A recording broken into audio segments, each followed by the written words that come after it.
So, Jesus offers us some tough words today, and then that is combined with this love story of Isaac and Rebekah. And so we see both of these kind of in our lessons, and I gave a lot of reflection on how these might work together. But I want to start with the gospel lesson today. I know I've been preaching on the Old Testament since we came out of Trinity Sunday. But I want to take a look at that because it starts with Jesus saying, "To what will I compare this generation?"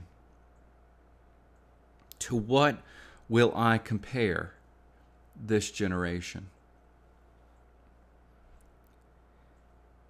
Every generation is being looked at. I think that we have this individual Christianity has so infected, and I use that word on purpose, infected our thinking, that we forget that actually throughout Scripture, time and time again, both in the Old Testament and the New Testament, the faith of the community is looked at. Now you go, this sounds like a group project. Group projects never went well for me. Or maybe you were the person who never helped out with group projects, and so it went really great for you. But for those who were always carrying the group project, this communal salvation doesn't sound great. It's a bit alarming. What do you mean that God is judging us together? But that's what's really clear from Scripture. God is looking at us, judging us, encouraging us, saving us together. We're all in this boat together. One of the great things of, so a little background on our country is that starting in the 1700s, there was a man named George Whitefield who came over from England, and it was our first big wave where he'd hold these revival, where he'd hold these tent revivals or outdoor revivals, and came over, and there were great conversions. You see, we like to think that everyone's always been going to church, that it's just a straight line up, right? Jesus comes on earth, we add a couple of hundred, then we add a couple of thousand, then millions and millions and millions and millions and billions and billions. And they all showed up at church. They all showed up at church, and they all went. And during the Victorian age, they all went. And then all of a sudden we get to the 1950s, and they're all going with pillbox hats on and little suits and everybody. And we're building more and more buildings. That's why we have these ginormous buildings. And then we just stopped going to church. And this is a narrative that our own church, other churches all buy into. It's completely not true. You see, because in Christianity, in many of our denominations, we keep extensive records about how many people show up on Sunday. So I think it was like in the 1780s, there were 3 recorded people who attended the Christmas Day service at St. Paul's Cathedral in London. So something ridiculously low like that. The point is that actually all religion, all denominations, all types of religions experience this kind of ebb and flow of faithfulness. It's nothing new.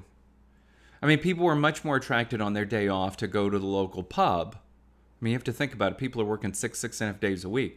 So much more attracted to go into the pub on their day off than to church. And so, in fact, there's been this ebb and flow. And not everybody throughout all of history until recently has always gone to church in the Western world. That's just simply not true. And so with that in mind, so George Whitefield comes over because both in Britain and in the colonies, people aren't showing up at church. People have really kind of walked away from their faith in large groups. And so he comes over and he preaches, and large numbers of people are converted to the faith or back to the faith. And we see then for a period of time that attendance goes back up. And people are really involved. And then the 1800s, by 100 years later, things have fallen back off. And there's another revival. And so every 100 years or so in this country, sometimes every 50 years, we see these great revivals. And these revivals all have something in common, which rather matches kind of the story, the myth of our country, which is that we all do this on our own. You know, we came here on our own, we homesteaded on our own, we created this land on our own. And that kind of idea then also gets into our religion. And so our salvation is something we do alone. Your mama and daddy can't save you. Or can they? We baptize children as infants because we recognize that if parents have a household of faith, that it seems quite natural that they would infuse that, just like they infuse other aspects of their life, into their children. And so that in fact, it's not that your parents save you, but that certainly your parents introduce you to this loving God who seeks a relationship with you, who saved you before you were even born.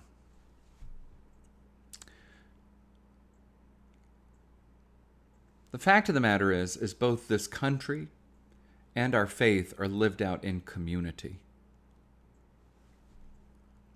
This myth and narrative that we made this country individually one by one just isn't completely true. Though it is true that individuals have to get up and do things, it's also true that it required a lot of community effort. Laws that opened up lands to people, well, at least to some people. For instance, homesteading. My family, on my dad's side, my grandfather's family, homesteaded South Mississippi in 1840. They were first 7 families in the county where they resided for over 100 years. But they were only allowed to homestead there because they were white. So in fact, all that free land, now granted they had to work it, but the opportunity to work it was only open to those who were white. That's true of the entire Midwest. All that homesteading that we learned in history class. Yeah, what they left out was it was really only open to white folks, by and large. There may have been some exceptions, but the overwhelming. It was white folks, north and south of those Mason-Dixon lines across our country. You see, the community helped us. The nation, in some cases, bought the Louisiana Purchase, which then presented all that land to us, to farm and to till, to own. You see, it wasn't all just an individual effort, because nothing in life is all one or the other. It's the same thing with our faith. It's not all individual, and it's not all community. I mean, we see that today in the reading from the Old Testament, where Abraham seeks a wife for his son, and he doesn't want a wife from within the land of Canaan where they now reside. He wants a wife for his son from their people. And so he sends a servant back to where Abraham is from. And in fact, the servant winds up seeing the granddaughter of Abraham's brother. So the reason Isaac and Rebekah, 2 different generations of the same age, right, is because Abraham and Sarah have children much later. And so this is actually some version of a cousin of Isaac's. It's in this moment, though, right, at the well, that her whole life changes, that Isaac's whole life changes. Kind of interesting for religion back there then is Rebekah is asked her opinion on this. She's not forced into this marriage. And so, but at this moment, her life changes. Life works that way. That in a moment, things change. I mean, I hate to go back and back to the story, but it's such a seminal part of so many of our lives. But when Katrina flooded our homes, our lives were changed in a minute. When COVID hit, right? I mean, it happened so quickly for us. And our lives were changed in a minute.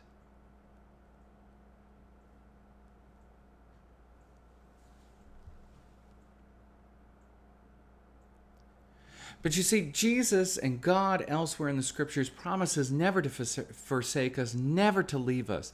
Even though if you think about it, we have a lot in common with Rebecca. I mean, she says yes to this, but what is she saying yes to? And she hasn't even met her groom. She just knows he's a wealthy cousin. She doesn't know if he's good looking, if he's nice, if he's abusive. She doesn't know any of that. She's going off of the report that she gets from the servant.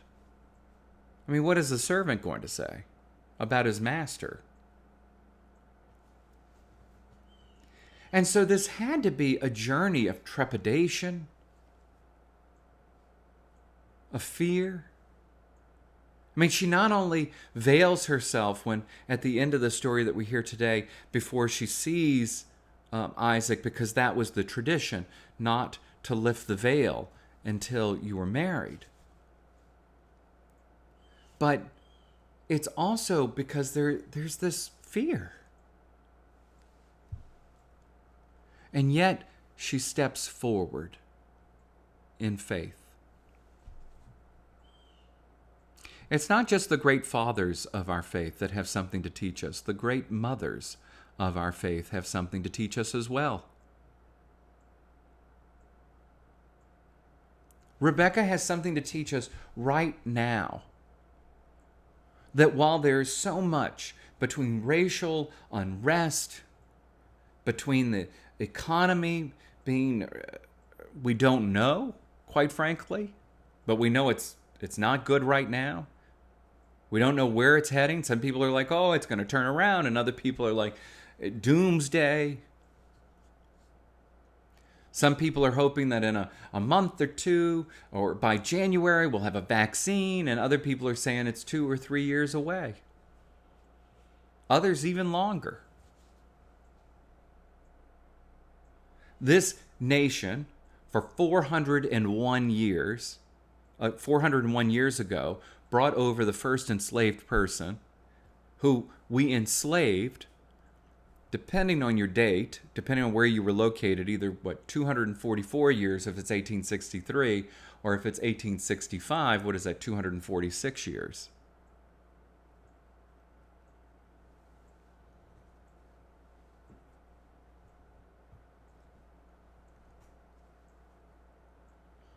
So we've been on this journey.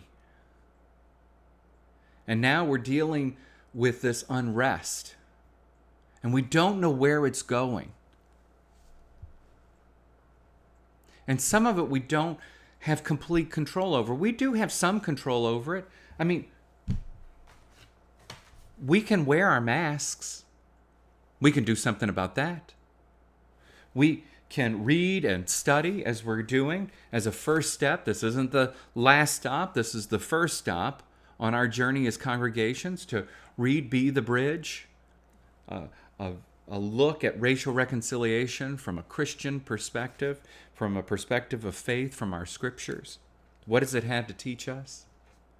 We can do things in this moment. But what I can tell you is that we are going to be looked at as a generation of how we respond to these things. Do we dig in our heels and refuse to listen to one another and refuse to love one another? There's a lot of changes in 1979 in our prayer book that I think were really positive changes. And one of them I thought for a long time was kind of updating what's called the Decalogue, or the 10 Commandments. We used to be required as clergy to say that every time there was a communion service. At the beginning, we would repeat the Ten Commandments, the Decalogue, and then we would repeat Jesus's great summation of the law. Love your God with all your heart, mind, and soul, and love your neighbor as yourself. But in 1979, we dropped something. I think it was well-meaning, but in hindsight, I think it was a poor choice. And it comes from, this is from Exodus 20. And this is in verse 5 that we quoted in our prayer book. Thou shalt not make to thyself any graven image, nor the likeness of anything that is in heaven above, or in the earth beneath, or in the water under the earth. Thou shalt not bow down to them, nor worship them. I think that's what most of us know, right? That's, if you went to a church like I did, that's what you memorized. But there's actually more to that verse 5 that we used to repeat in our services.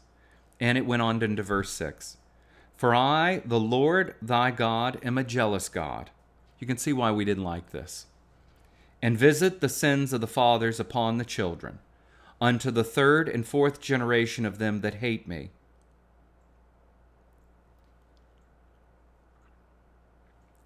And show mercy unto thousands in them that love me and keep my commandments. Typical God, which is that there is a warning of our behavior and the consequences for it.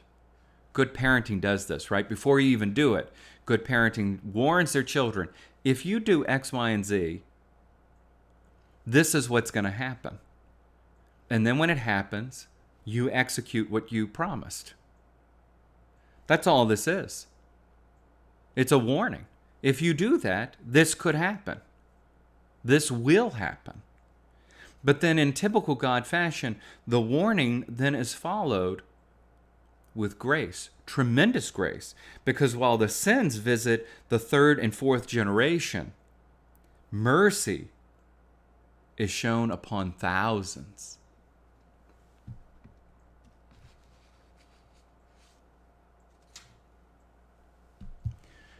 Some of you are wondering why you're having to deal with the sins of your fathers and grandfathers and great-grandfathers, and the scriptures warned you about this.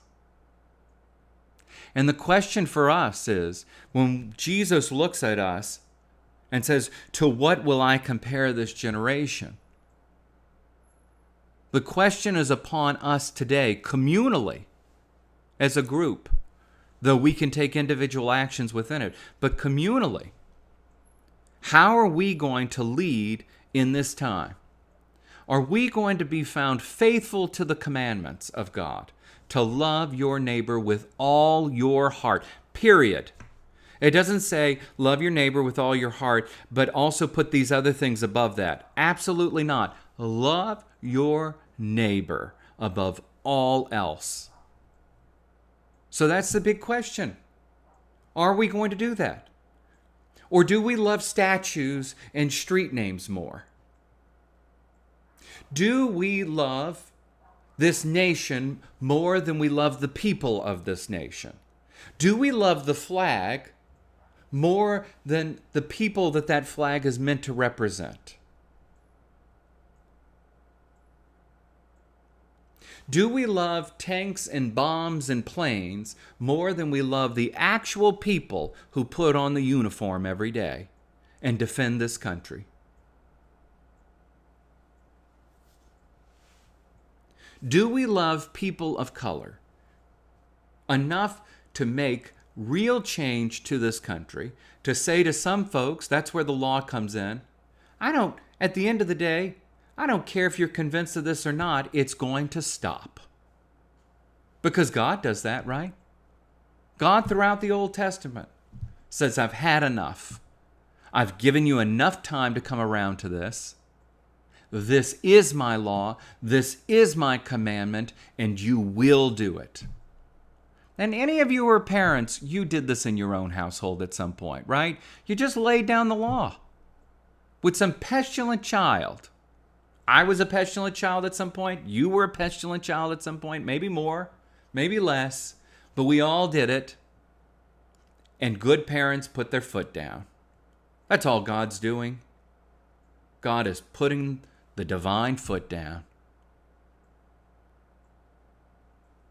Why do we have to question things and decisions that have been made in the past for this country? Why?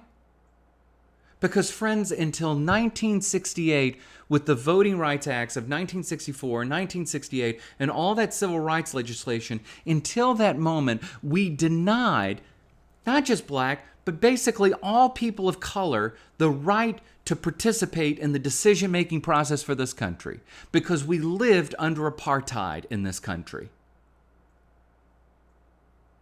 And when you have apartheid, you then, when you begin to include everyone in the decision-making process, you have to open back up all the decisions that were made when people were excluded.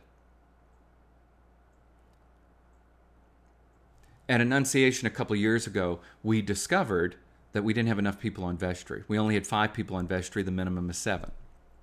So thankfully, good priest, who was also a lawyer, who was with us for about a year, discovered this issue, this error. And so we had to fix it. So it was changed back to a minimum of 7 on the vestry. But then we had to do something. I say we, I sat in on vestry meetings, but the vestry had to do something. The first resolution of the new vestry under the revised bylaws and articles had to pass an act approving of all the previous actions of the vestry that only had 5 people, in order to make sure that we covered those actions and made them legal.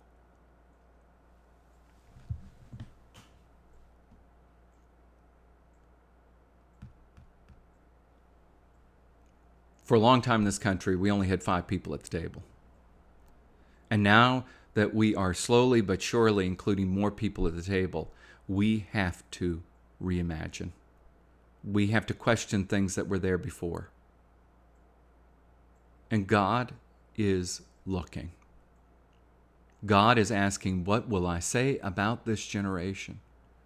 And my friends, it is scary like Rebecca. It is. Even those of us who support change and those sorts of things, we don't know where this is heading in some ways. We know where we want to go, the kind of society we want to create, but it's scary. And yet, like one of the great mothers of our faith, do we take the steps for that long journey to the new homeland?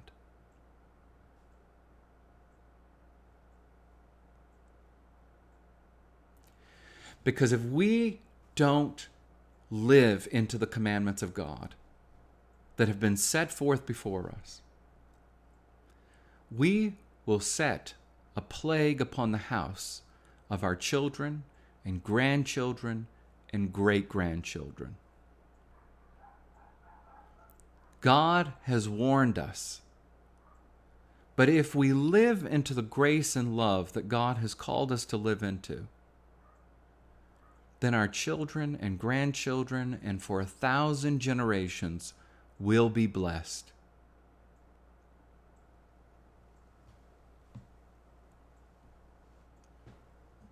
It's up to us. And it's up to you and me. Amen.